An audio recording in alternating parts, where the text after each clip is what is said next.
So, guys, we're going to talk about the FI movement. We get so many questions on us being 9 years apart, how, like, where we're at in our journeys of, quote, financial independence and things like that.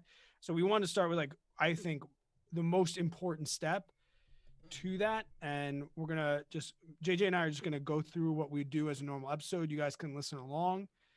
At the end, we should talk for about 35 to 40 minutes or so.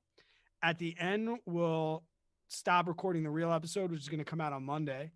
And then we'll just take questions from the chat. I'll crack open a bottle of whiskey if we need to. And we can really enjoy the Saturday night and get to as many questions as you can. Guys, we just want to say too, and it's going to come up in the episode, if you do have a question that you want us to talk about, there's a link in the description. It's a voicemail. All you do is click record, 90 seconds, leave us a voicemail. We're not running out, but we definitely have only a couple weeks left. Yeah. So if anything, you'd be helping us out if you could leave a voicemail. I think we've only got one from the ladies too. So if you are a female and have a question, let's mix it up a little bit, get some female voices on the podcast. But, there might be some questions that we see in the chat and we might just say, nope, we're not answering that question. Leave it for a great voicemail one. Yep. Exactly. Because we do that a lot in our DMs. JJ, you have anything to say before we, quote, dive into this episode? I'm excited to talk about, and you guys are going to hear me repeat myself about this in the podcast, but I'm excited to talk about this one. Fire movement's my favorite thing to talk about. Sometimes I wish I could talk about it more on the main YouTube channel, but the algorithm just doesn't love it. They don't love it, man. So that's one thing I'm glad we have the podcast for, because it seems that a lot of people do like when we talk about, something that I'm very passionate about. And that's, not necessarily the whole retire early portion, which, again, we'll mention all this in the episode, but it's more of the freedom that comes with it, with the fire movement. There's so many times where we record an episode and I'm like, I'm going to make that short form into a YouTube video. And I'm like, oh, wait, the YouTube algorithm will hate my guts and shun me into the corner. I'll be facing the corner with my pants down, having to wait 3 minutes and time out if I do an FI video. And views are sucking right now, dude. For the whole for majority of the other financial channels I see. How's Sam doing? He's probably still pumping. That guy does not know how to not get a 1 out of 10 when he releases a video. And that's so true. That is so true. He's killing it. But yeah, Sam's like, damn it, this one's a 3 out of 10. I'm like, yeah. Looks like he has COVID or Rona. Does. Whoops. Oh, bummer. I didn't know people still got that. I didn't know that either. I haven't. I don't think I've had it yet. I got real sick in April and we thought it was it, but it came back negative. But I also had to wait like 2 weeks for my test to come back. Oh, you did have to wait a while. Yeah, dude. It was like by the time I got my test back, I was already up from quarantine. Well, you are coming here. Excuse me, I didn't mean to burp in everybody's ear either. That was my bad. I'm so used to just Brad and I talking it. Don't pass gas at the other end. Yeah, no doubt. Well, I said you're coming here a week from, you less than a week. Yeah, this Friday I'll be there. The Finn household is fully vaccinated, so cool. I know in Missouri you guys are still trying to figure out if COVID is real, but yeah, you don't have to worry about coming. You don't have to worry about coming us. We're teachers. We got that early dose. Yeah. No, I mean, COVID's definitely nothing. I needed to go to the Met game next week too. So yeah, there you go. You have to be vaccinated to go there. Yeah, or you need the PCR test within 72 hours. Okay. And the stadium's only at like 10% capacity. It's gonna be like one of those like rain delay games when everyone leaves and you stay and you just stay and you just drink beer for the 3-hour rain delay and there's like 10 people in the stadium. You're like, it's the best. I got the whole stadium. That's gonna be opening day. That'll be nice. It's gonna be opening day. We got another good friend in the chat, a former podcast guest, John Scholler's in the house. Oh, John Scholler. Talk about a guy who's killing it. Dude's he's unstoppable. Yep. He's unstoppable. He's motivation. And one of the nicest humans on the freaking planet. Mm-hmm. I don't think there's too many people. Like, I'll tell you this. John Scholler should win like the Lifetime Achievement Award for absolutely. Like regular people. I will say this. One thing I love is, John and I have very separate views on some stuff.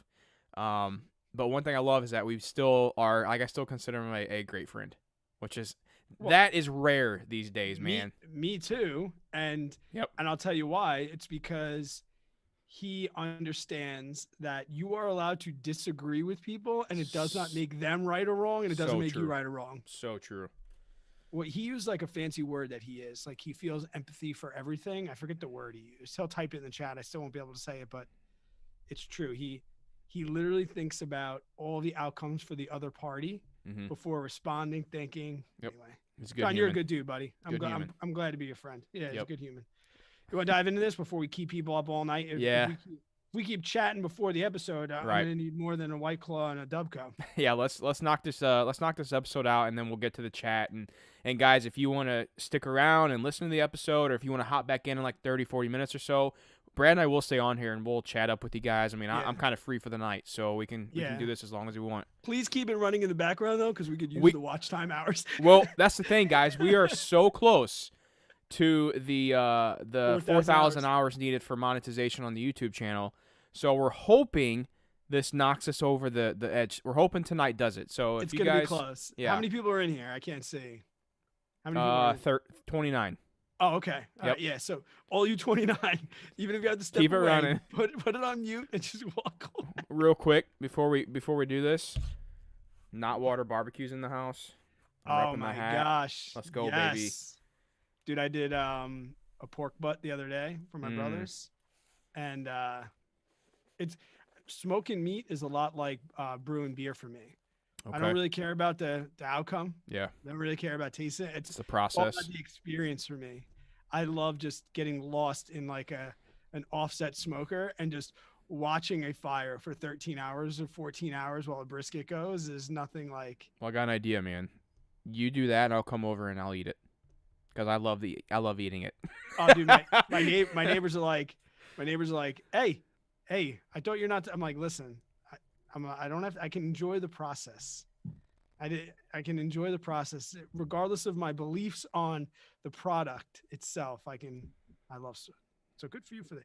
Maybe bring one of those rubs. We'll throw some 3-2-1 St. Louis spare rib on there or something like that on the Let's smoker. do it. Sounds good, man. We're gonna be here just recording episodes. We might as well record an episode and watch a fire burn. No doubt. No All doubt. right, buddy. You're recording your audio, your real audio. I'm recording my real audio. We are ready to rock. I'm also recording Zoom, and let's have some fun. Let's do it. You guys will get to watch the Average Money Podcast live in action. You'll get to see all of our mistakes and everything. So I have the most. they're gonna be like, let's be honest. Man, when they're live, they're a lot more nervous because the episodes there's no there's no ahs, there's no mistakes. Yeah, you guys are getting the raw footage today. If you guys could see what my editing software, how many freaking cuts there was. Yeah, it's probably pretty crazy, and you'll see me lose my train of thought 3 or 4 times because that tends to happen in every damn episode. And I just laugh. Oh goodness. Yeah. Because guys, he'll do it mid-sentence. He'll be like, and then all we're doing is we're thinking about our budget and we're worrying about this, that, and we're, our expenses and frugality and and I think it freezes sometimes. Brad's like, wait, I'm like, oh, we froze, and you're like, oh no, we didn't freeze. I forgot what I was gonna say. Oh, let's do this, baby. Let's go. Ready to go? Yeah, I'm good. What's up, guys? Welcome back to another episode of the Average Money Podcast. In this episode, we're going to be talking about the first primary steps on your journey to retiring early. JJ and I, we get questions all the time.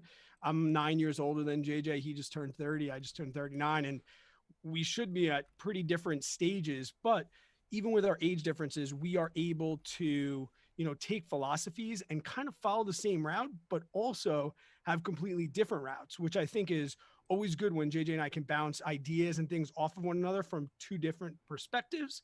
If you are new to this podcast, my name is Brad Finn. I am joined every single week with Mr. JJ. I've actually eaten at a Cracker Barrel. Buckner, how we doing, bud?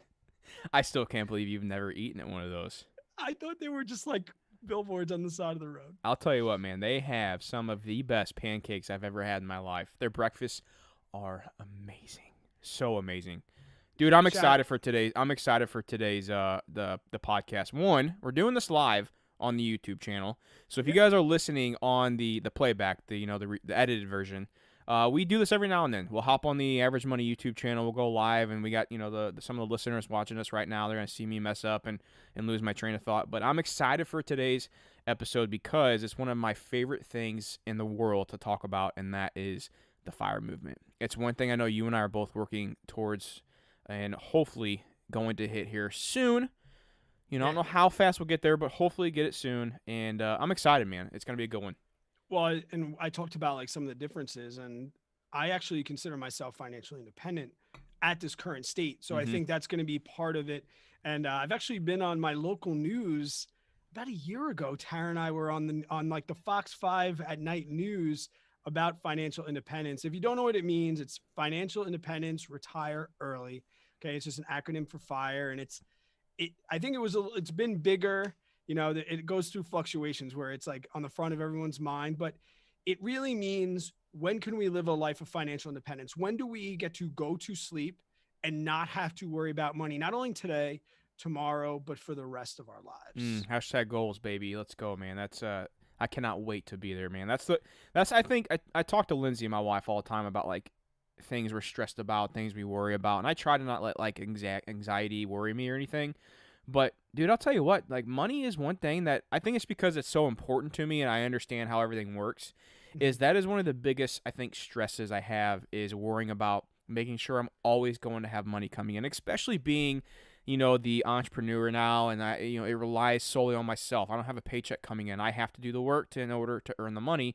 Lindsay's not working right now, so it's all up to me. That's a little more stress added to me as well. So it'll be nice to know that once I am considered, financially independent, that I will be able to not have to worry about that anymore because I know the money coming in from my investments will be taken care of, and I can live the life that I want to truly live. And we'll talk more in details about how I plan on doing that and how we figure this up. But yeah, dude, let's knock this one out, baby.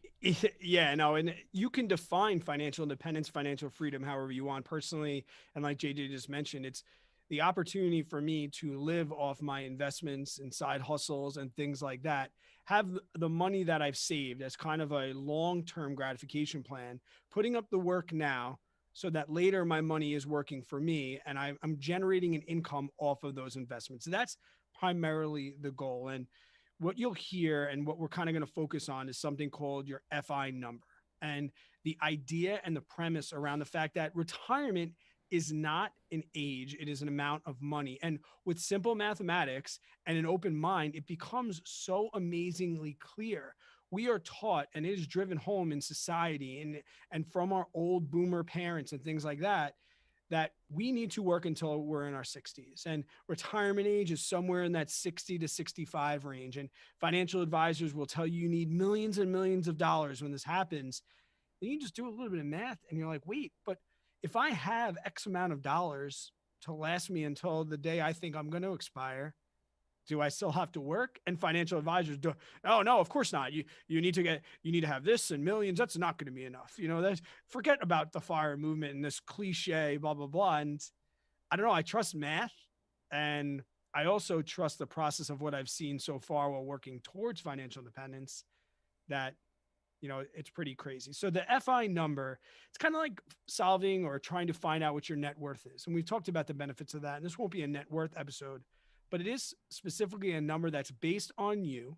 So it's going to be something that you're going to sit down with your spouse or even at any age. And we're going to talk about the ways to figure this number out. And also, like your net worth, guys, your life is going to change. So is your FI number. In the beginning, I was figuring out what my FI number was quarterly. Then I had a kid and I had to change. And I'm going to tell you about like future life things that you think are going to come up, future expenses, and how that's going to affect your FI number. At this point now, I'm figuring out what my financial independence number is pretty much every 6 months. And when I said in the beginning of the episode that I consider myself financially independent, right now I fall into that category. So right now I can consider myself financially independent, but I'm not like quitting my W-2. I still love my job. I'm still working pretty hard with podcasts on the other side because that can change a little bit. I don't know. Maybe more kids. Who knows? So this is not a static number. The number that you will stop, you'll finish this episode and you'll move on. That's not going to be the number necessarily that you're going to use in 5 years, 6 years, 7 years.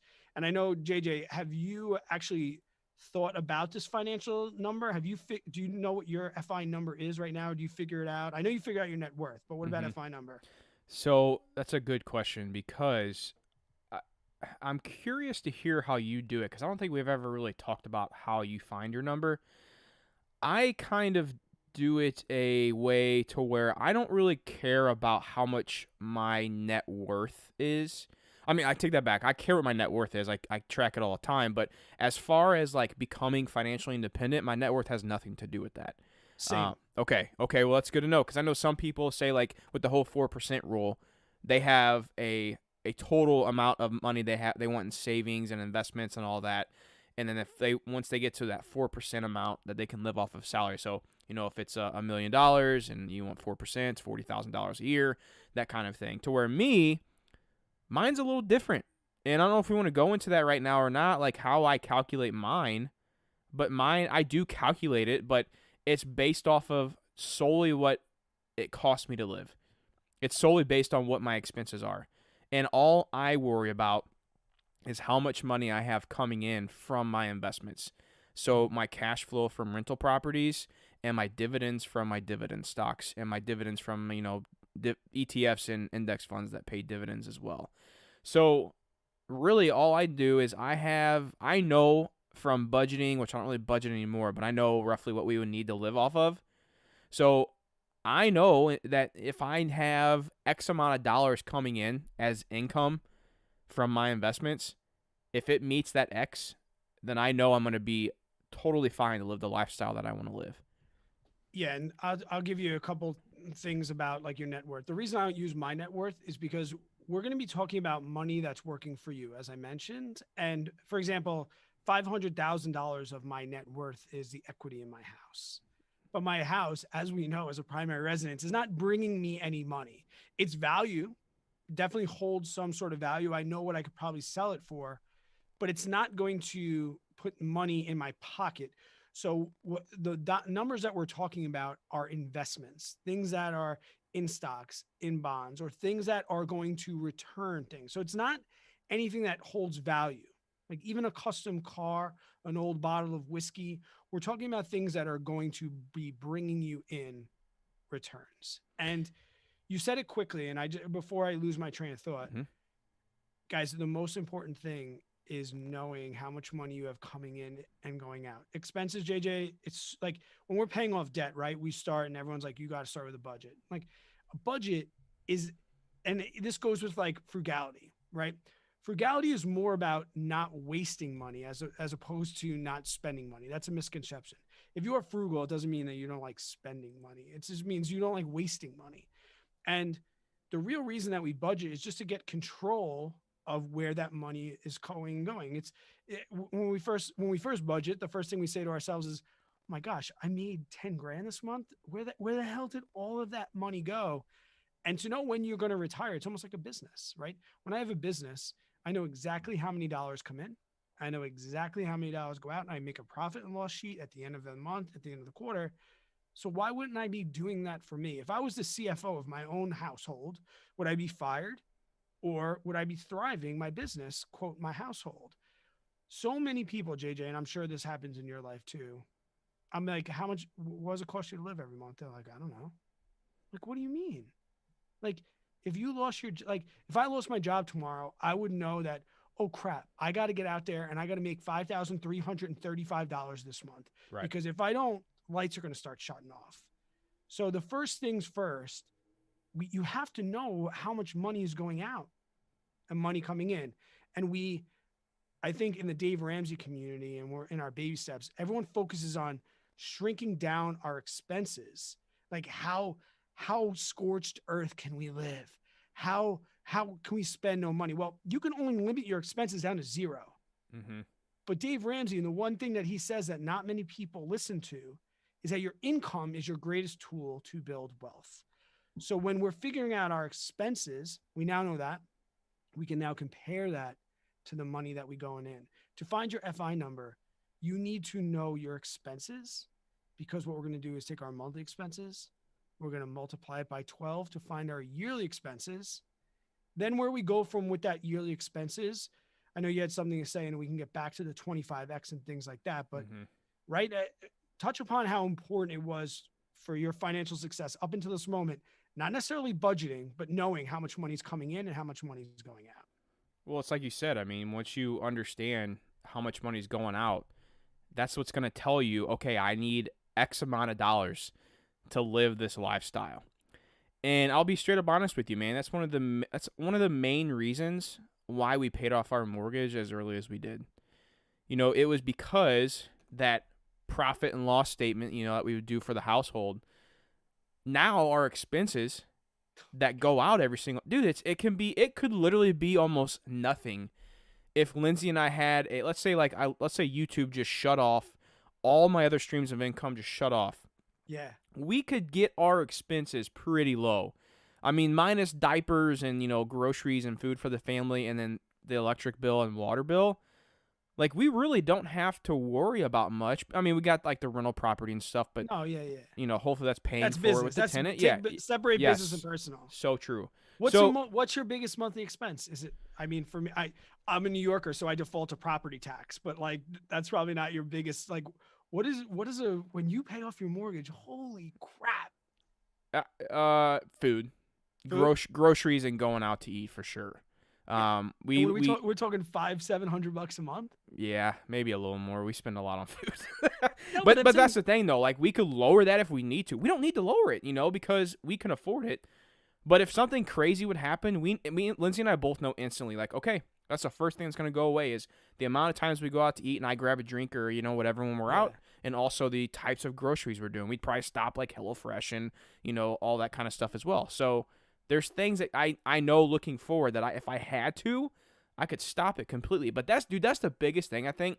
And I'm glad you said, like, Dave Ramsey and like focusing on lowering your expenses. One thing I wanted to note on top of that is, like, yes, income is a very big factor, and like increasing more of your income is going to help big time. But the cool thing about lowering your expenses is, one, not only does this get you prepared to be able to handle finances better, because you are limiting the amount of money that is going out of your pocket. You are limiting the amount of money that you have to spend on a monthly and an annual basis. Once you get that under control, and then now you add the factor of more income coming in, dude, you are a force to be reckoned with. And that is exactly what happened to Lindsay and I, is we started on paying off our student loans right out of college. I wasn't making any other type of money besides the W-2 income. And then all of a sudden we started getting the budget down. We started understanding how frugality works. Luckily, we were both pretty frugal growing up, and, we were both raised in a frugal household. But once we understood the concept of lowering expenses, and then once YouTube started and, real estate and like more money started coming in, dude, the what you can do with that is absolutely insane, because when you don't have anything to pay for besides your typical bills, you can do whatever the hell you want. And if you're putting that into investments, that's one, growing your net worth, two, growing the income that's going to be coming in to pay for your expenses later on in life, because you are then financially independent, you're financially free. Dude, I love this shit, man. I live for it. I'm chuckling because you are so fired up. I mean, people that know you can feel the rage, dude, like the excitement, rage, and like me, well, like, talking to you all the time. I can see you like boosting up in your chair. But think about this though, man. Like, I wish so many more, and this is one of the reasons why you and I do this. I wish so many more people out there would understand this concept, and it's because of the amount of power that you have in your freedom. Yeah. I know so many people, and I don't want to like hate on 9-to-5s, like, because like no. There's good jobs out there, but like if you are someone out there, I get messages all the time, man, with people saying this, like, that are miserable at your job. Let that be your motivation. That was my motivation, to lower my expenses, to increase my income, to try to pay off my debts and make more money through investments, because I wanted to get financially independent, financially free as fast as I could. And if more people really understood how it worked, so I feel like the stress levels and everything, just, I don't know, I just enjoy life more now because of it. I could not ask 100 people in the state of New York, probably, is your lowest monthly expense less than $1,000? I don't think I could get anybody to do that. But this is where simple math comes in too, because I want to make a quick point.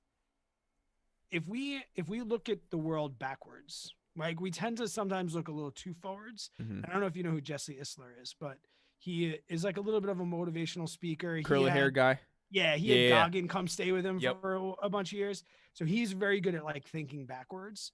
And when I say like thinking backwards, here's what I want to ask you, and you can give me round numbers. What was your mortgage every single month? It was like around $900. Okay, so let's call it $1,000, Yeah. right? So most people think, all right, I have $12,000 every single month, every single year that I have Mm-hmm. to pay. If you think about it the other way, from an income standpoint, you essentially got a $12,000 raise. Yep. And you were paying that money post tax. So that's a $12,000 post tax raise that you got.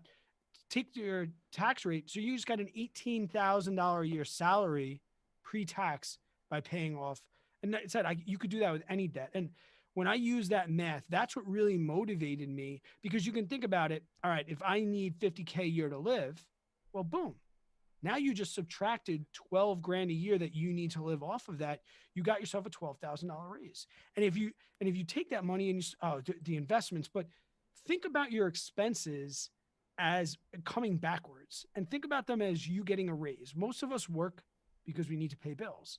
So if you don't need to pay that bill, you can eliminate that part. And this is where the financial freedom starts to come into play. You know, like my mother-in-law, she's going to be in her 60s. She's telling me she can't retire. I'm like, listen, I don't need to dig that deep.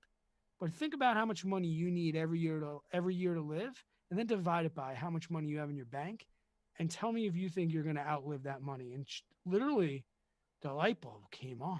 Mm-hmm. And then her first default answer, yeah, but my financial advisor told me I don't have nearly enough.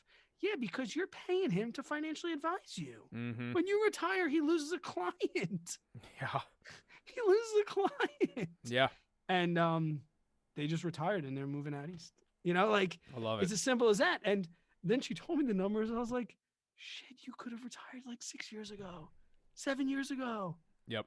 And so many people, and this is where it gets into that age. It's an age thing. When I tell people I'm financially independent outside of this space, they just roll their eyes and laugh, and I don't defend it. Mm-hmm. There's no need. Nope.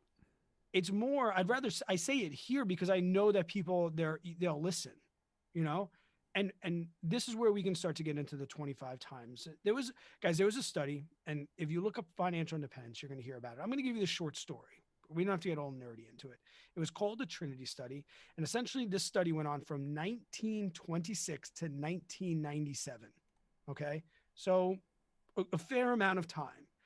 And what it found, and it looked at asset allocation versus withdrawal down of your assets. And it found that a portfolio built of 100% growth stocks and blue chip stocks, or a portfolio of 75% blue chip stocks, 25% bonds, had a 98% chance of lasting 30 years if you withdrew 4% on the first year, then 4% plus inflation, 2 to 3% every single year after that.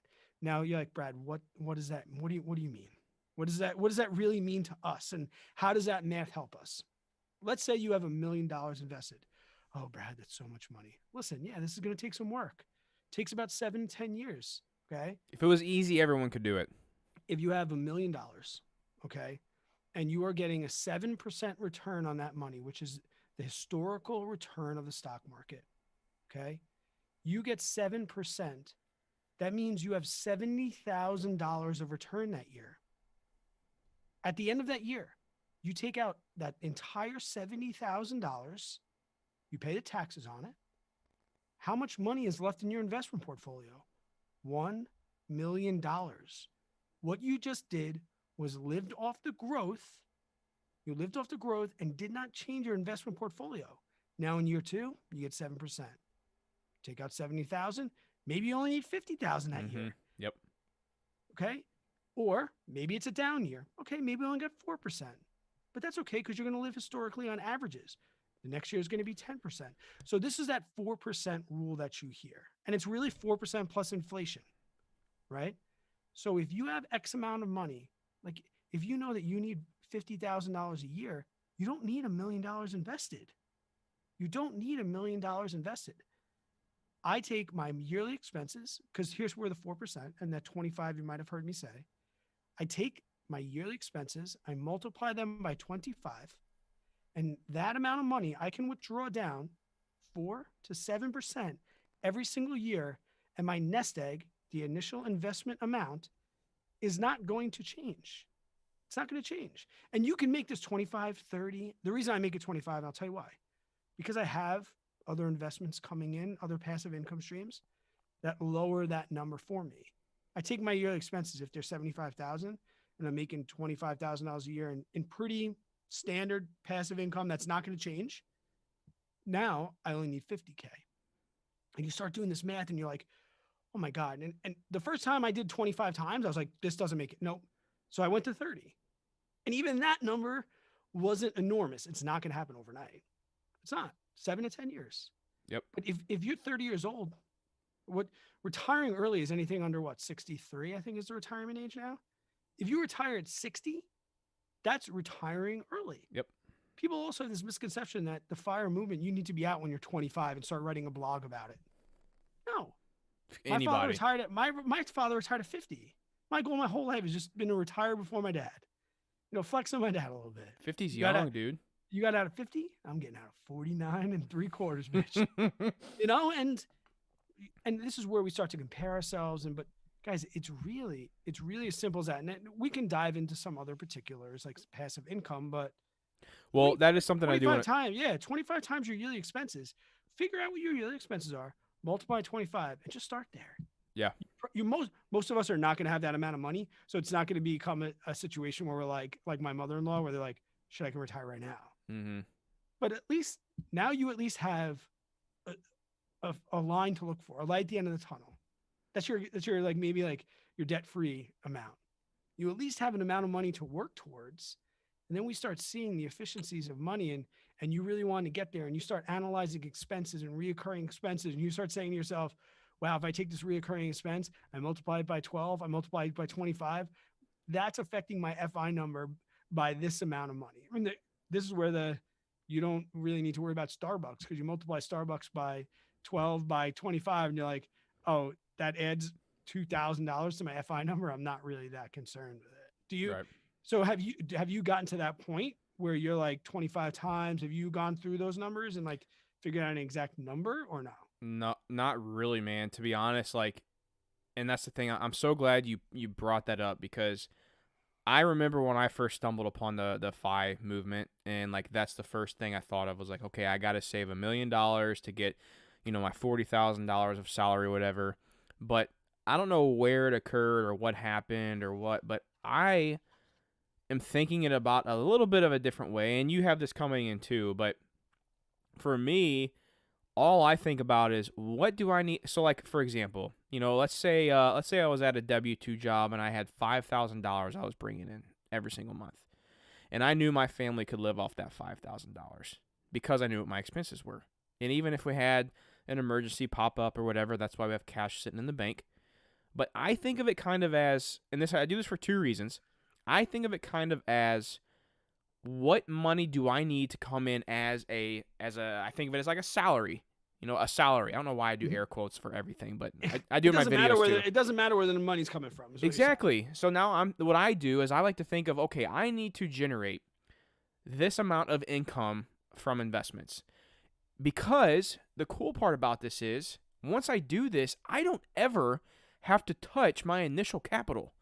That $1 million that I saved up in my Roth IRA and my retirement accounts, the $1 million or whatever I have in my brokerage accounts, whatever, I don't ever have to touch that, because my goal, and my wife and I could live off happily with $5,000 a month.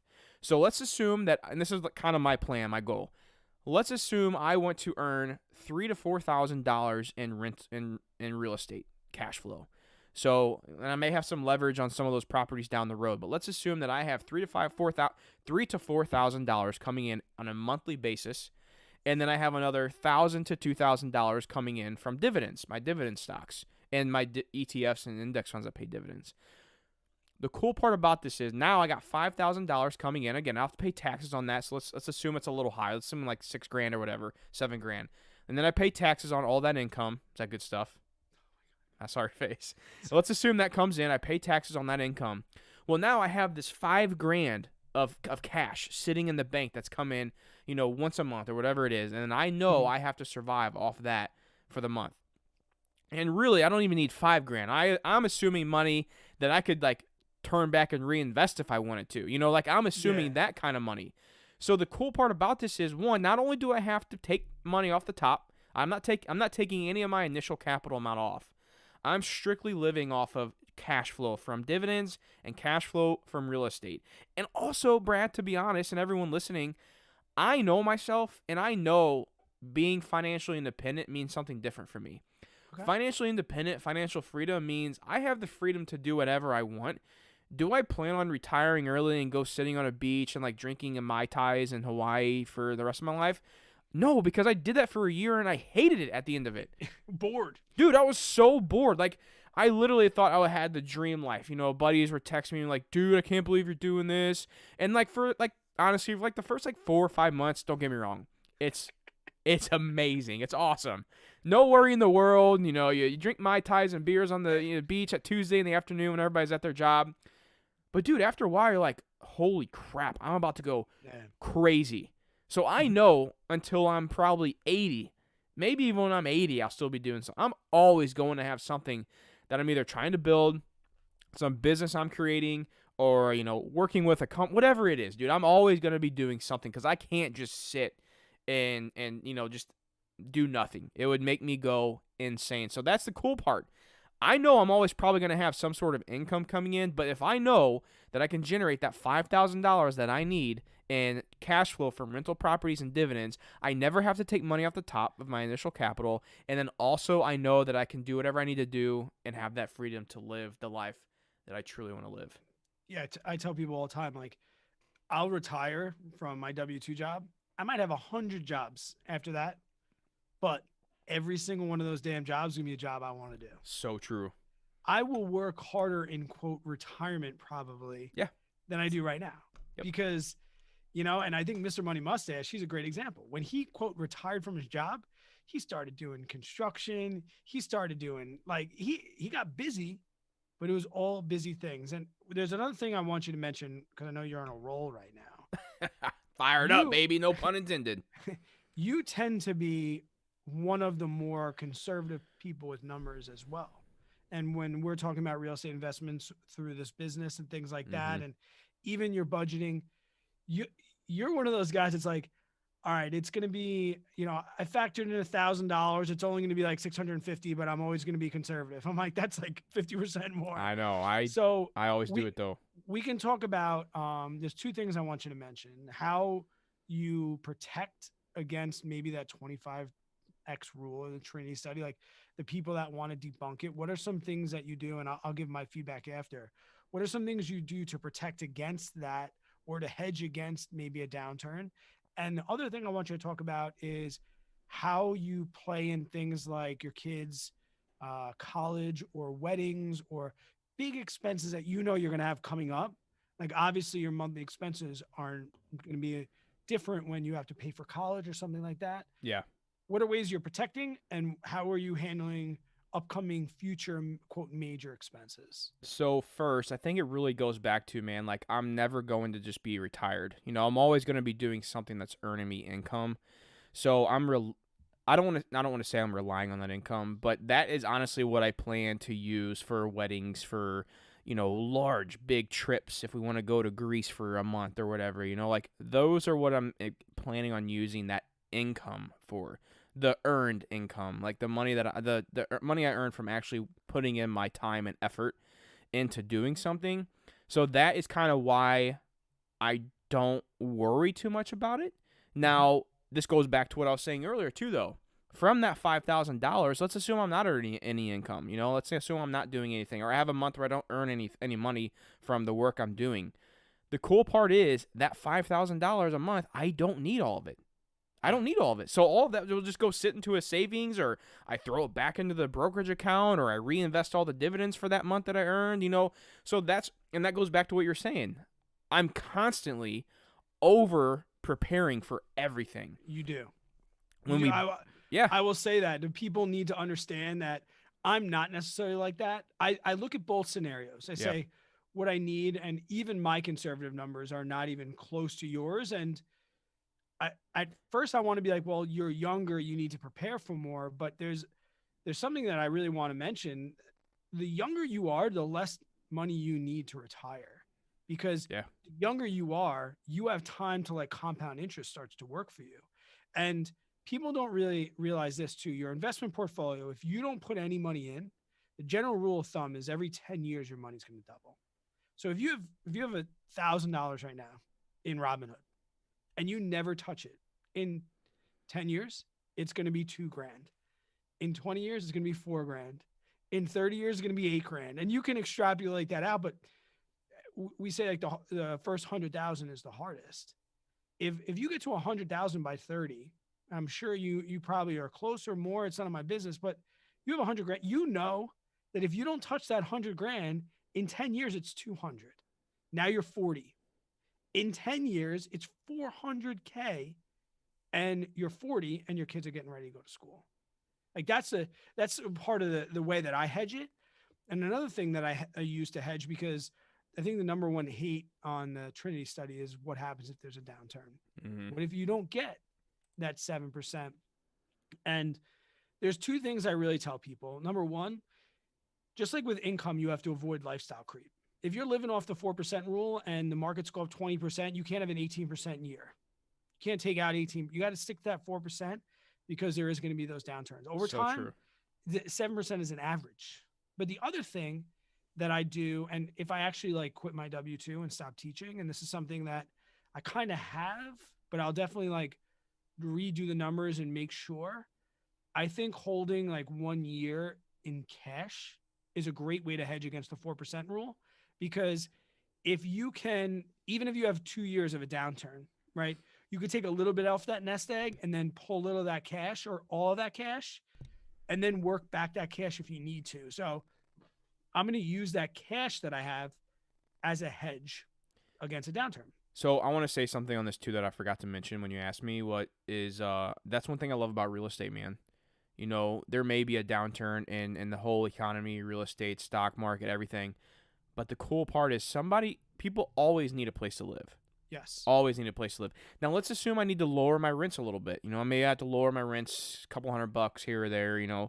The cool part is that one reason I like buying property where I do is I'm not buying property in the expensive part of, the neighborhood where when there is a downturn for multiple years, people have to sell or foreclose on those homes, or they can't afford their rents anymore because of what's going on in the economy. The cool part is I like to buy properties in affordable areas to where somebody's always going to need a place to live. That's the first thing somebody's going to pay for is their rent or electric or water. And I'm not going to say like there's not going to be times where you have to do an eviction or there's somebody that's going to miss the rent. I'm not saying that, but majority of the time, and from all of the way more experienced real estate investors, that are way more experienced than I am. I mean, I'm still a beginner, I would assume myself.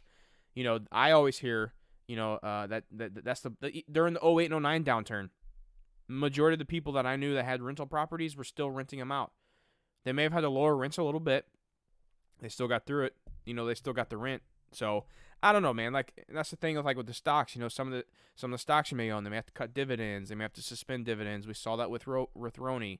But also rents got some rents got suspended depending on the area you're at in the country. Yeah.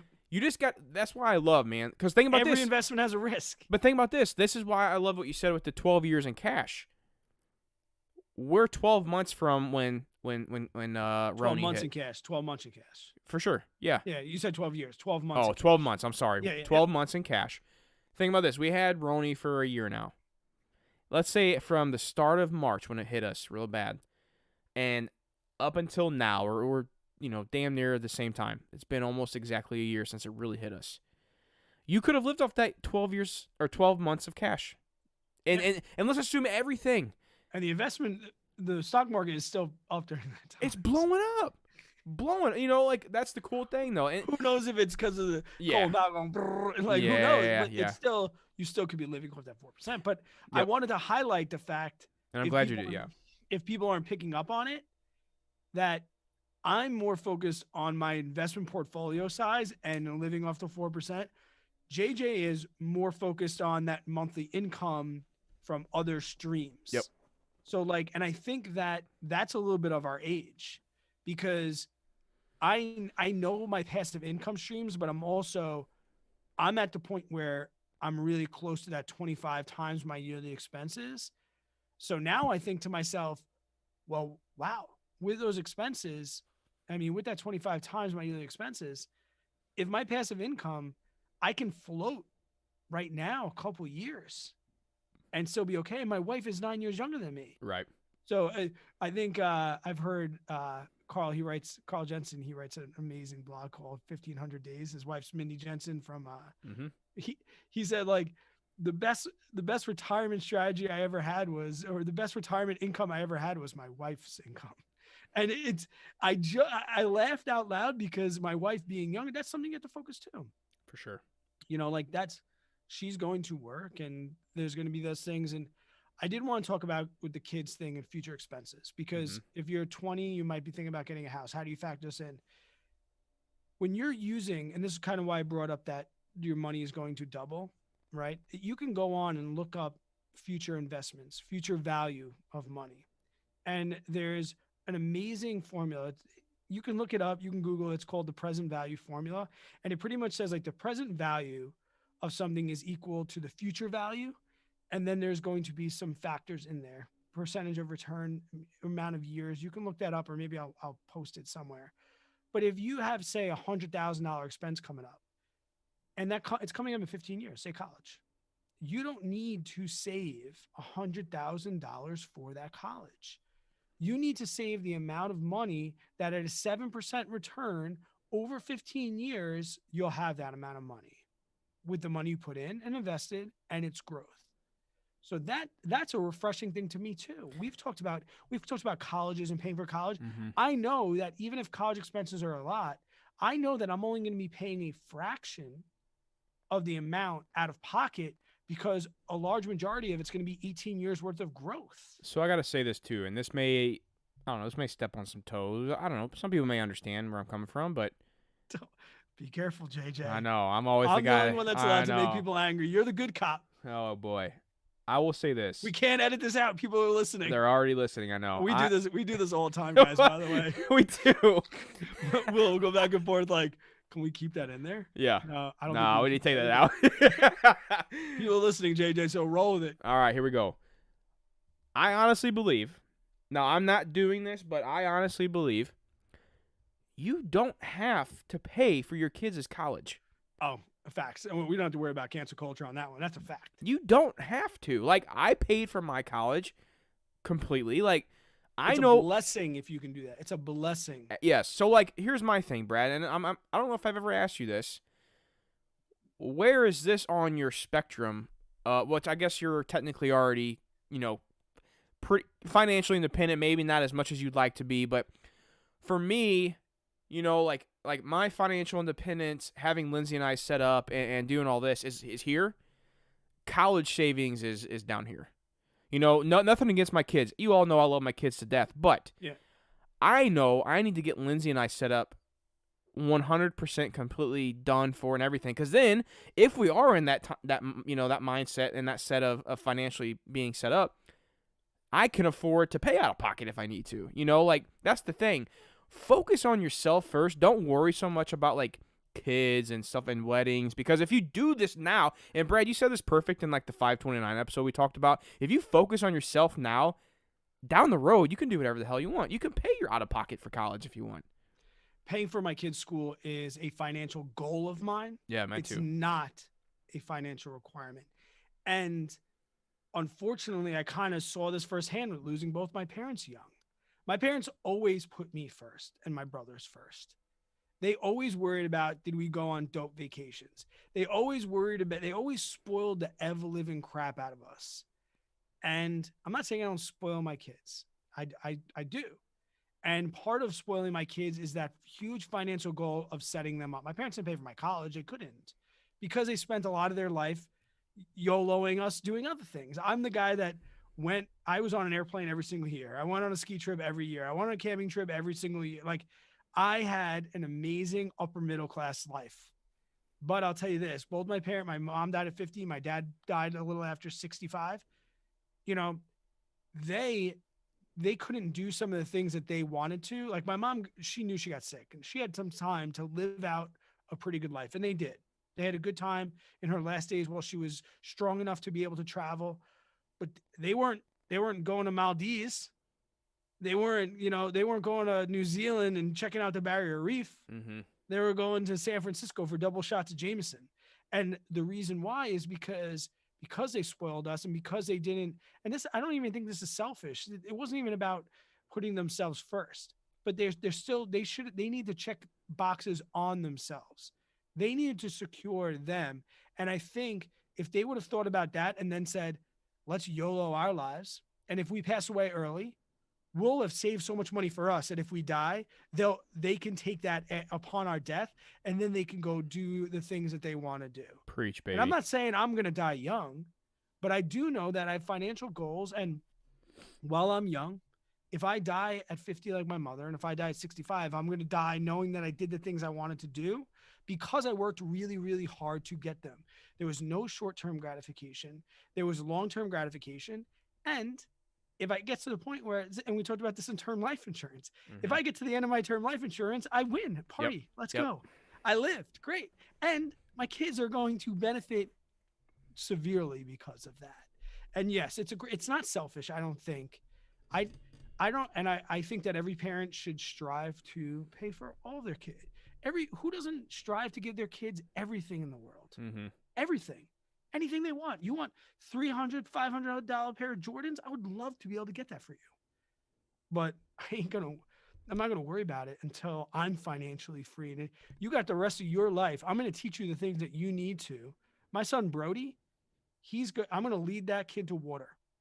If he drinks, he drinks. If he doesn't, he doesn't. But I'm not going to feel financially burdened to pay for Brody's college just because I'm a parent and I think that's like a requirement of being a parent. No, right. I need to teach them respect. I need to teach them how to treat other people. I need to treat them to be proud of themselves and keep their head high. I need to keep them fed, bathed, and clean. That's it. I think so We're many digressing into kids. I mean, this is, I guess we're two dads and yeah. But you made a very good point. Like people need to make them, because if you're not happy, your kids can't be happy. If you're financially stressed, if you're in debt and you're saving for your kids' college, I guarantee you they're going to feel that stress of debt that you have more than the freedom of the college income that you're providing them. Well, that's the thing, man. I get asked by friends all the time saying, like, oh, well, what are you doing for your kids, or how did you set this up? And then I'll ask them, I'm like, and then I tell them, like, you don't have to get too personal with me, but let me ask you this, and if you feel free answering. I said, but do you still have debt? Do you still have things you got to pay for? You still have things you're looking at? Like you need to focus on yourself first, and we're kind of getting off subject a little bit. Yeah, here. we are. But this stuff is important, though, man. Yes. It is. It's very important, and it kind of does go with the FI number and all that, and becoming financially independent. Because if you're forking out money left and right for your kids' future, that's money that you could be using for you and your wife to go to Greece or go to Europe or Maldives or New Zealand or whatever, and live that life and take the kids with you. I'll tell you this, man. I would much rather.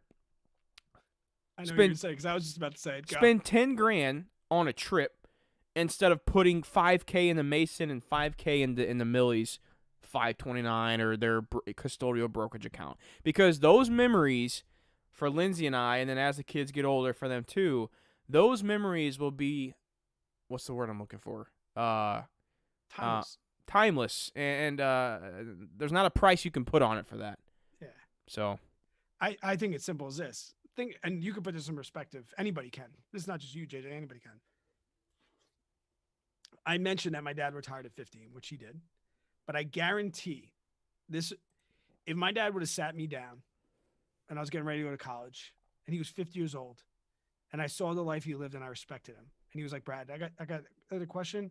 We're going to have a little man talk. Here's a beer. You're 18. I don't care. Here's a beer. Here's a cigar. I got to talk to you.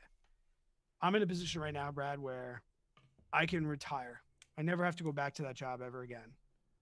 But you're going to have to handle college on your own. Or, Brad, I can help you with college and you don't have to worry about that, but I got to work till I'm 60. I got to work till I'm 65. I mean, the way I see it, especially knowing now Yeah. that parents can pass away early, if my dad had to work one more day to take care of me about college, I would have been like, Dad, retire. I'll figure it out. I'll figure it out. Yep. So I think about that too with the FI number. But yeah, we're getting away from FI. Yeah. I know, JJ, as we get to the tail on this episode and we have a ton of questions in the chat that we want to answer, I know you got some questions on Instagram today. Are there any questions that really popped out on you? I know you get a ton because you are JJ Buckner. And when JJ Buckner posts, the questions come flying in. Were there anything that maybe we didn't touch upon in this episode or something that you want to state directly that we can just do a quick fire round before we wrap it up and we get to the chat inside the YouTube channel? Yeah, I think a lot of them we did really get to Yeah. an answer, but I can read a few of these. First, I do want to mention this before we get into these questions. Brad and I do have some guests coming on that Yes. I wouldn't say are technically like, I hate the word influencers, but you know, that's what you call Creatives. Yeah, like they're not creators. You know, the what Brad and I wanted to do, we thought it'd be a cool idea to have real everyday people who are working towards fire come on the podcast and let them tell their story, because that's one thing I love about listening to other podcasts is I love listening to random people's story that I have no idea who they are, but I learn so much from them because I hear things that they're doing that I never thought of before. I'm like, oh my gosh, you can do that? Or like, wow, I never thought of it that way. There's so much value packed into these. Like, think about how many people are out there reaching 5, but they're not posting a blog or a video or a podcast about it. Exactly. Dude, there's so much knowledge out there that I cannot wait to get some of these people on here and let them tell their story, and we get to ask them questions about. And send off the voicemails. Like we're yes. Imagine we had that guy on, and we're like, shit, this is our show. Let's get him on. Yep, so true, man. So let me look at some of these real quick. So we already kind of talked about this one, but it says, what's your fire number you must reach? I kind of mentioned mine. Mine's like the 5K a month. I want 5K a month coming in from real estate and dividends, and I know I'll be set up. I'm a strict 25 times my yearly expenses and 1 year held in cash. Okay. I'm 22 years old. Half of my portfolio is in ETFs and half in risky plays. Should I rebalance? I'm not a financial advisor. I was gonna say that too. But I'm 39, so I'm a firm believer, and I think even the most frugal ETF index fund guy I know is Jeremy from the Personal Finance Club, and even he will say, take 10% and do whatever, put it on black. Yeah, take 10% and do whatever you want. And he is a multimillionaire, and he's young, and he's financially successful. So I'm not a financial advisor, but I'm going to default to Jeremy from the Personal Finance Club here and say, I probably would rebalance it a little bit. You're at a very young age, so your 10% as Brad Finn Boomer might be more 25%. I know, JJ, even for you, it's a little bit higher, but 50-50, I don't think at any point I'd ever go 50-50 spec versus ETF. Yeah, I'd like to define risky plays. If he could define risky plays a little bit more and like understand exactly what that means, but because that's also relative. Yeah, like if it's is Tesla speculative? Right. If it's true spec, then like 50% I think is way too high. But if you're like investing and like, I don't know, I think 50% in risky plays is way too much at any age, but you know, it just depends on what you think risky plays are. How have you balanced money for hobbies? Time value. And a lot of times I ask myself, can I do this thing when I'm a little bit older, and will it be cooler if I can do it with my kids? It's so crazy, the things I want to do now that I'm like, oh man, it's going to be cooler if I can do that with my kid. All right. That started with the things I did when I was cool. And then I got a wife, and I'm like, man, I got to go back and do some of these things with my wife. But hobbies are important. They are things that make you happy. Yep. Happiness is number one. And I think you have to look at what stage of life you're in. If you're in debt, unfortunately, you're usually in debt because you did too much fun, too many hobbies. So it's time to dial those hobbies back a little bit. I don't think 100%. Now you have small wins. We've talked about this. When paying off debt, you should have small wins and celebrate them. when you are debt free, have as many hobbies as you want. Just know the difference between time and money, and just know the sacrifice and what that hobby is doing for your financial future. I like expensive whiskey. Now that's going to change my date of retirement from my W-2 job, maybe 2 years. Mm-hmm. So you have to ask yourself, is this yearly ski trip to Jackson Hole, is that worth me working at my job for 5 more years? And if your answer is, yeah, I fucking love Jackson Hole, hobby it up. And you want to know what? If you live a life of hobby and you have no problem working your W-2 job, my brother is a great example of this. Gerard fan, what's up, buddy? Gerard has no interest in retiring. He works just enough to party the way he parties and do the things he wants. Kid has no fear. He does whatever he wants, but he knows I'm going to work till I'm 65. I'm okay with that because I kind of like my job. Yeah. And I'm getting towards 40 years old and I still like it. And I don't think I'm going to stop. I don't think I'm going to stop liking it. So hobbies is just, you just look at it in the back end. Like I said, once again, think from expiration, the day you die, think backwards. And that should make your choosing hobbies easy, in my opinion. I agree with that 100%. I do think hobbies are like doing things that you enjoy are important during this process because you got to enjoy the process. 2 more real quick. Do you think it's possible, and we already kind of touched on this, but do you think it's possible to achieve some degree of fire regardless of when you start? I can only give personal reference. I was 35 years old. Mm-hmm. I had $189,000 worth of debt, and I had a net worth of minus $30,000, I think, at the time. I'm 39, 4 years later, and I'm just about to pass the $1 million net worth milestone. So, and I'm a school teacher. I hustle my ass off. You have a YouTube channel, a podcast, things like that. You do but hustle. These aren't things that make me special. And they're not things that anybody can do. If Sam, my financial friend's in here, look how old his YouTube channel is, and that dude's making 10 times the amount of money than me on YouTube. So that's just an excuse if you want to use that. But I don't think it's a big deal how old you are. If you're younger, yeah, everything can come easier if you start younger. But I think my dad made a good quote. And I'm sorry I always mention my dad, but a lot of things came in perspective when he passed away. When my brother Dominic passed away, I dropped out of college and I never went back. And then like 5 years later, I was 25 years old and I was over the sadness of that. And I was like, Dad, this is crazy. I got to go back to school, but it's going to take me 4 years. I got to start over, Dad. He's like, what do you mean I start over? I'm like, well, I kind of like left college. It's been so many years. I can't go to. He goes, okay, so you're 22 years old right now. I'm like, yeah. He goes, all right, 4 years, long time. You think you're going to live till 26? And I said, yeah, God willing, Dad. Yeah. He goes, so why not effing get there with a degree? Who cares about how long it's going to take you? Get there. You're going to live that long. Get there with a degree. Start now and get there. Mm-hmm. Same thing with retirement. If you're 49 years old, if you're 50 years old, what are you going to not start saving because you think you're too old? Hell no. You're going to get to 90, 100. You might as well get there with a shit ton of money. Let's go, baby. Last question, and Brad, let's wrap this up. You ready for this one? Board ready. I'm starting to feel the buzz of this 10% Tubco beer, so let's go. Oh, boy. Live stream after this will be interesting. Yikes. If you could pick a 3-man team, oh, God.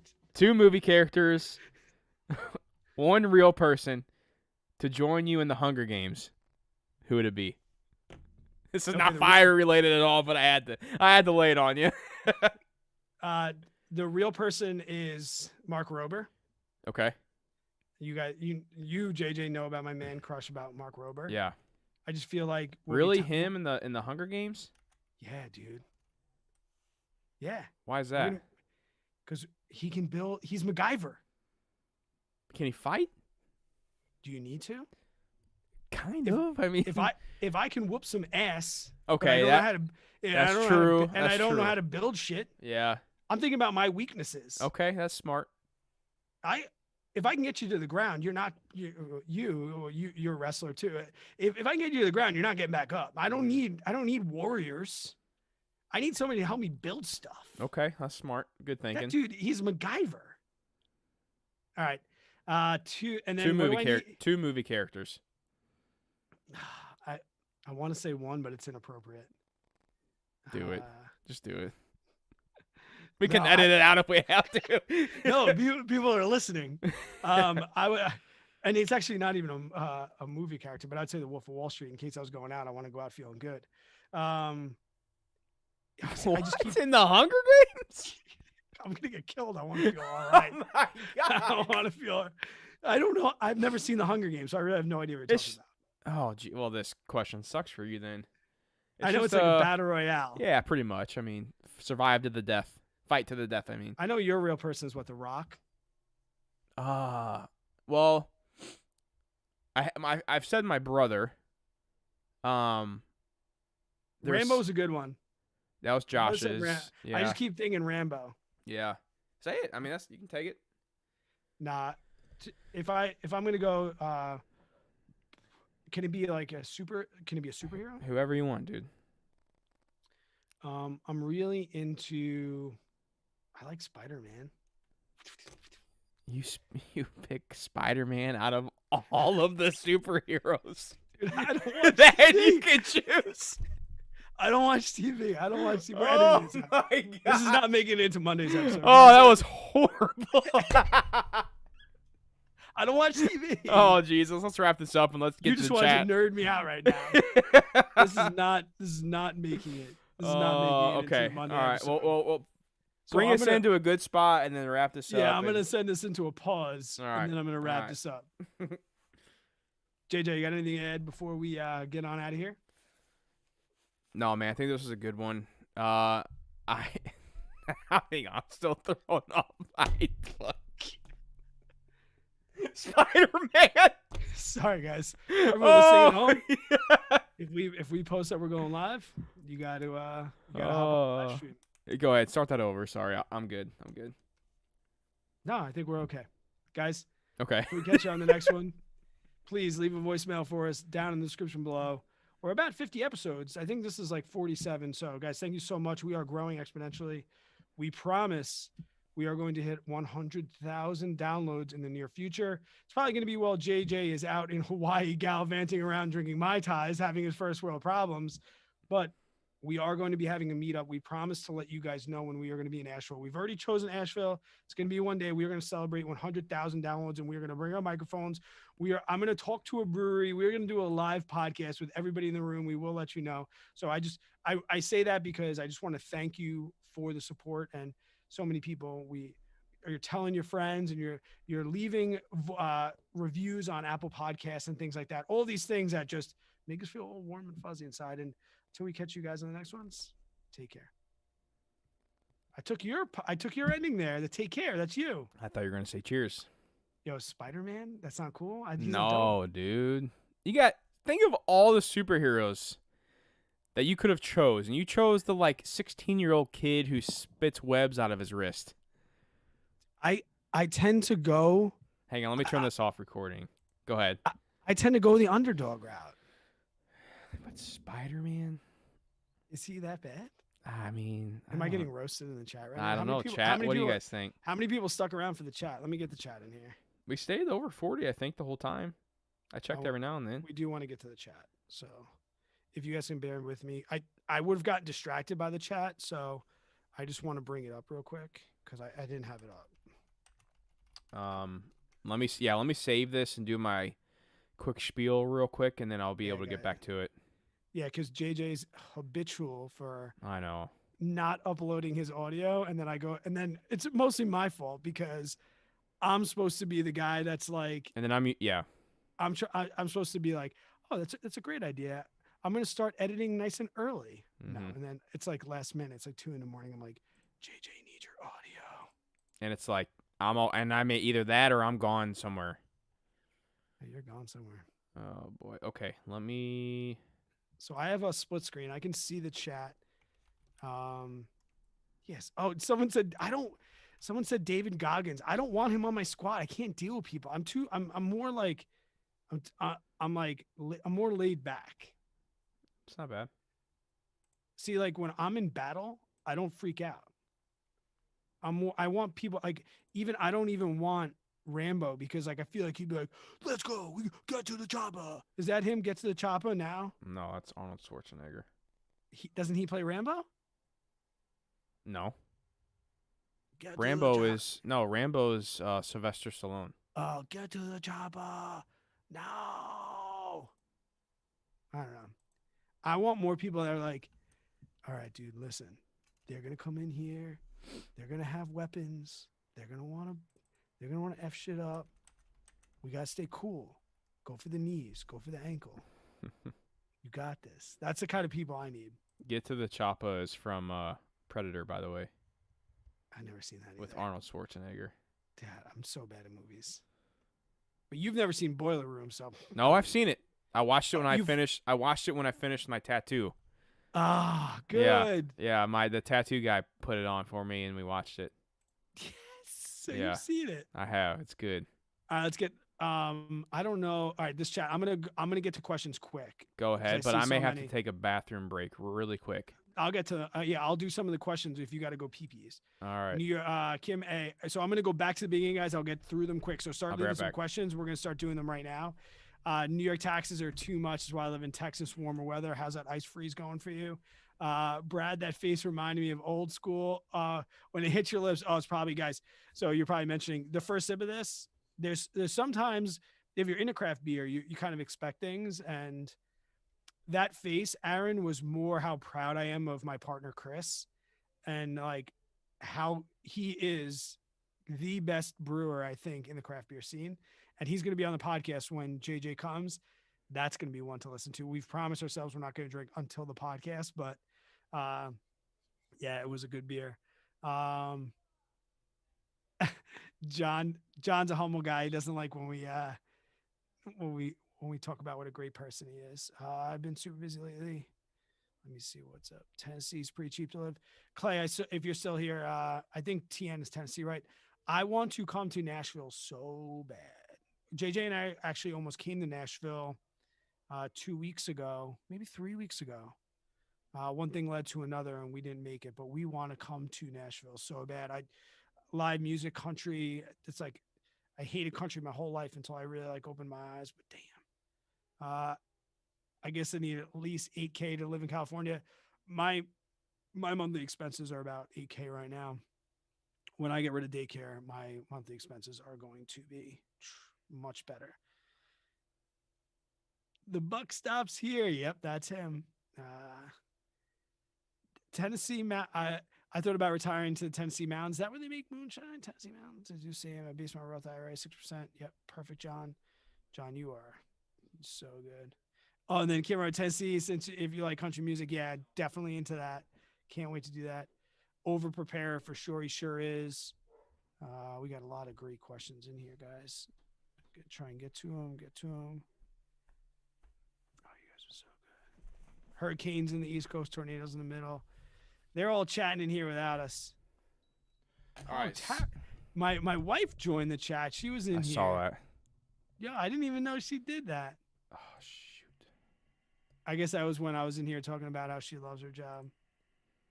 Usually she's in there just to make sure I don't say anything dumb, but she knows if you're around. If it was my own live stream, Tara would be in there and she'd be texting me like, "You can't say that. You can't say that." Remember that time? I don't know if anybody's in here now. Remember that time I went live and I banged in sick to work the next day? And it was Yes. it was like 12 in the morning and all my students trolled in and I just Irish exited. I just pressed the end button. I didn't even say goodbye to remember anybody. that. Yes. Oh gosh. I think I was banging shots. Oh gosh. Do Yikes. not drink. Yikes. Or wait. Yikes. You tried to do that in your live stream. If anybody that was watching Yeah. JJ's, you were trying to do that. Yikes. Yikes. John, oh good, John. I'm so glad you caught that Maldives.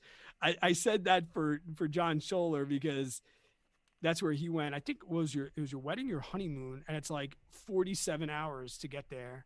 But it's that place where all those like, I don't even know if I'm allowed to say huts. Am I allowed to say shacks? Am I allowed to say huts anymore? They're like all in the water and it's like super awesome. But I want to go there. But then I look to see how far the flight is. One, I'm not a good flyer. And two, there's not enough drugs in the world that could pass me out long enough to get there.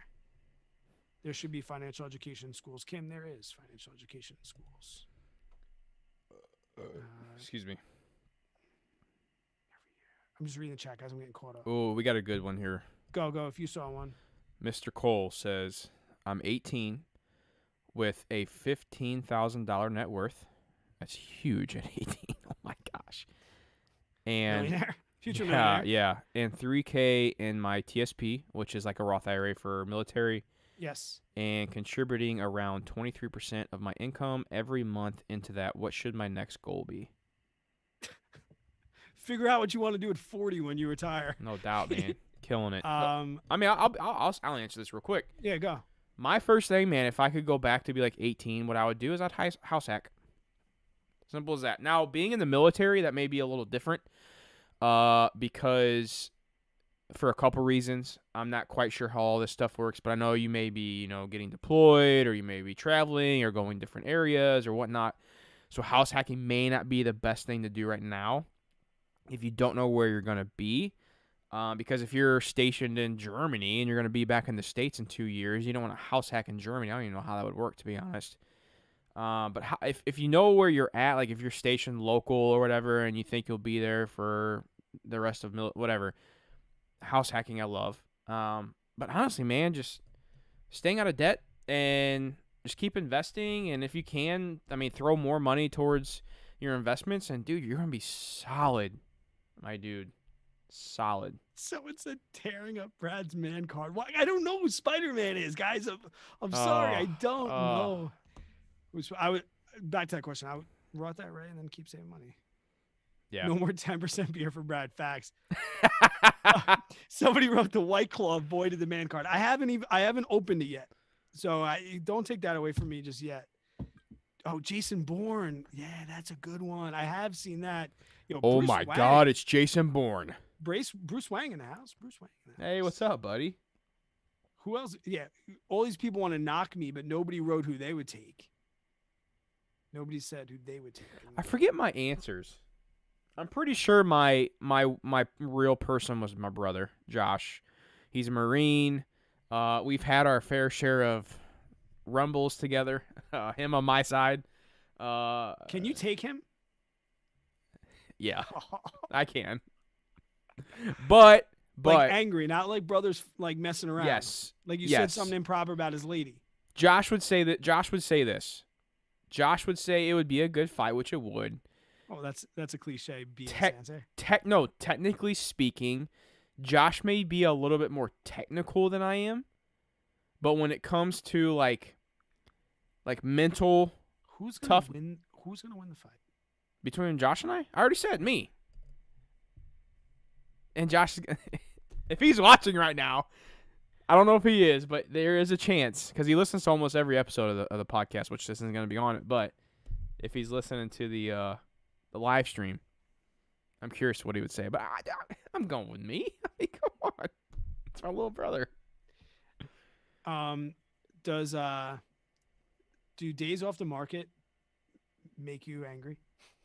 Back to stocks. Because it was Good Friday. Say that again. Sorry. Do you hate when there's a short week in the market? Oh, it kills me, man. Especially when it's an expiration day. Oh, yes, that's so true. Oh my gosh, all my options people out there are like, wait, it's Thursday. What do you mean? What do you mean? Yeah. And then you're like, oh my god. Yep. Theta. Mm-hmm. Damn Theta. No, man. I mean, like I've caught myself opening up Robinhood multiple times today. I'm like, nope, closed. Closed. Can you talk about Garmin quick? Because I know you talked to your Discord about it. Did you know that on Robinhood they have you know how Robinhood gives you the analyst thing? Like yes. the buy, sell, whatever? Yeah. They had 0% buy for Garmin. I think it jumped to they just have earnings. They just had earnings, right? I think it's 6% now buy. But the other day when you told me about that, it was 0. The analyst had them at a 0 buy. What? Yeah. And I went and looked at the numbers after you did. And I was like, holy, JJ is right on this one. Hang on. I'm looking up something. Garmin. Garmin. Hang on. There was something I wanted to look up real quick. Somebody in the chat, can you give me the Gonzaga score, please? Did you bet on the game or something? Yeah, I have an almost perfect bracket right now, and I have them going all the way. My ASS, you almost have a perfect bracket. Brian just asked, this is a good question because I brought it up in my video yesterday. JJ, when Robinhood thing went down, you said you were going to public. What happened with that? Go. Every other brokerage did the same thing.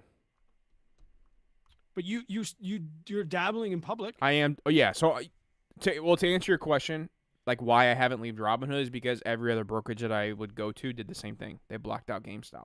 Not every single one, but most of them did. You couldn't even buy it on. Robinhood was just the first one to do it. Well, and they're also the most popular brokerage, so everyone had their eye on them, and that's most volume. Yeah, I mean, I was talking about them in the live stream because that's all I thought was going on. But the more I learned about it, you got pretty heavy about them even in our podcast. Yeah, I was pissed off, man. I was super pissed off.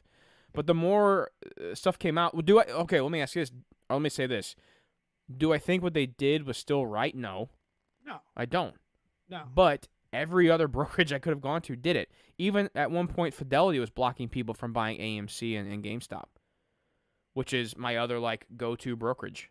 So I am dabbling in public though, and I really like it. There's definitely some things that they're gonna have to add that I know that they've said they will add later on down the road. But yeah, I think public's going to be big. I really do, because they have this social media play to it, which I think is very big in the stock market space right now. And I've only made one little post, and it was that I bought Neo at I think my average cost is in the 30s. I can't remember right now off the top of my head. But I bought Neo in public. That's all I've bought was Neo, because I don't own it anywhere else, and I've just been dying to own it. It's just I like the company, and I see a future for it, just like Tesla. But public still has a lot to do. They are now it's like PFOF. They're non-PFOF, so they don't rely on the clearing house to manage their trades, which is huge. And sorry, my AC's back on. It was getting really hot up here. So it my heat's on too. Yeah. So to sum it up, public I like it. They just have some stuff they gotta add down the road, but they can only add so much, because I can only imagine, a brand new growing brokerage, how it could be to all these new things you have to add. I mean, Robinhood's still adding things, and it's been years since I've been using them since 2017, 16. Yeah. Something like that. Sorry if I butcher this. I want to say Malachi. He said, I'm thinking about opening a Robinhood account and doing covered calls like 5K. That's exactly what I've been doing. If people in my Discord know, I start at 5K. I just trade options in Robinhood. When it gets to 10K, I take 5K out and I start over. Aaron Bennett, RIP. He's the original Neo inside my Discord. He lost 900 shares of Neo on Thursday to covered calls. But I think, don't get me, you can fix me if I'm wrong. I think on those 900, I think he cleared $1,000 in premium on those 9 covered calls. And he's just going to wheel them. He'll get them back. But 900 shares. I was like, you called all those? He's like, because his basis was so low, it didn't even matter with the Neo. I'm surprised that premium wasn't higher than $1,000 on 9 calls. 200 and change. 9 contracts. 200 and change per contract. No, 100 and change per contract. What are the stocks you're getting $100 plus on a covered call? I'm looking right now. That's true. That's true. $100 plus on a covered call. Yeah, that's true. That's true. $1,000. Yeah, you're right. You're right.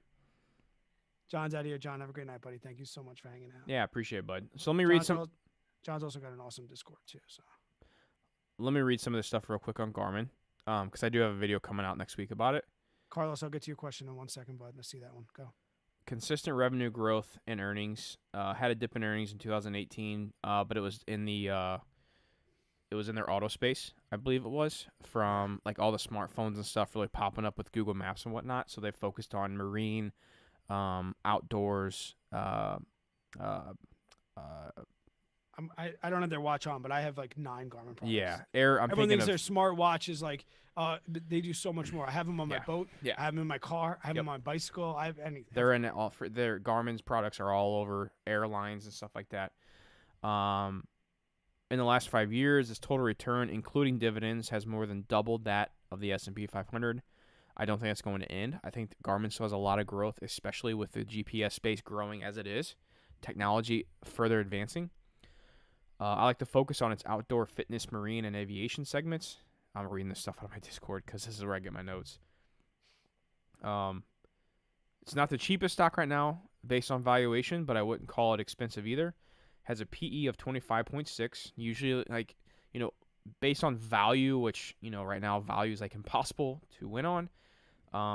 You know, you like to see around like 15 PE, but 25.6. Compare that to its industry average of 55, and the S&P 500 of 45.2. It starts to look pretty more, more enticing of that 25.6 PE. Garmin also just announced the intention to raise its dividend by 10% for a current dividend yield of slightly over 2%. And right now their dividend yield is like 1.8 something. And the company ended the fourth quarter with cash and marketable securities of approximately $2.98 billion, more than 12.5% of its total market capitalization. Balance sheet is super solid. They have a current ratio of over 3, which is like Google standards. And real quick, current ratio is just you're comparing the ratio of assets versus liabilities in the short term. So you can really see what a company's financial healthiness looks like from, like, if something bad would happen, like Roni or whatever. That's going to showcase, like, let's say Garmin had to liquidate everything, all of its assets to pay off its liabilities and become completely debt-free in the next 12 months. They would still have 3 times the amount of assets if they paid off all of their short-term liabilities. And you can also do that on a long-term aspect as well. Guys, Garmin looks strong, man.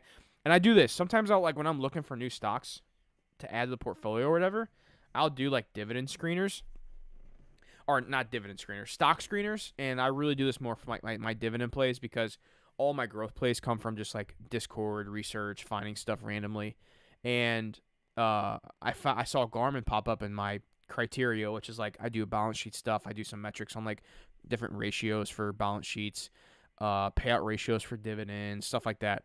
And I saw Garmin pop up. I was like, oh wow, I didn't know that. You know, and I'll be honest with you, I didn't even know Garmin had a dividend. I wasn't even like, they weren't even on my radar. Right. And dude, the more I looked into it, I was like, holy crap. I've only bought 1 share so far, but I do plan on buying more. The only downfall with Garmin right now, they're trading for like what, 130ish? 132 right now. I bought them at 130. The only downfall is they are so close to their 52-week high, which what freaking stock isn't right now. I hate buying stocks close to their 52-week high. I'd much rather buy them at the 52-week low. But dude, right now, I don't know. Like, I really think the stock market could keep going up for another year, another 2 years. Yeah. So, but Garmin, hang on real quick. Garmin's one of those stocks, and I'll get off this tangent. Garmin is one of those stocks to where I know Garmin is one of those stocks. Dude, honestly, if I bought them at their valuation they're at now, I feel totally comfortable. Let's say I stuck $10K into Garmin tomorrow or on Monday, and then they drop down to like under 100. I would be totally fine with that, because I don't plan on selling Garmin. I'll buy them at 100 too, and I'll keep averaging down my position. But I'm also securing that position I'm buying into if the stock market and Garmin does keep going up for the next couple years, because no one knows when this bearish market's going to hit us. No one knows. JJ, what are your go-to podcasts? Somebody asked that in the chat.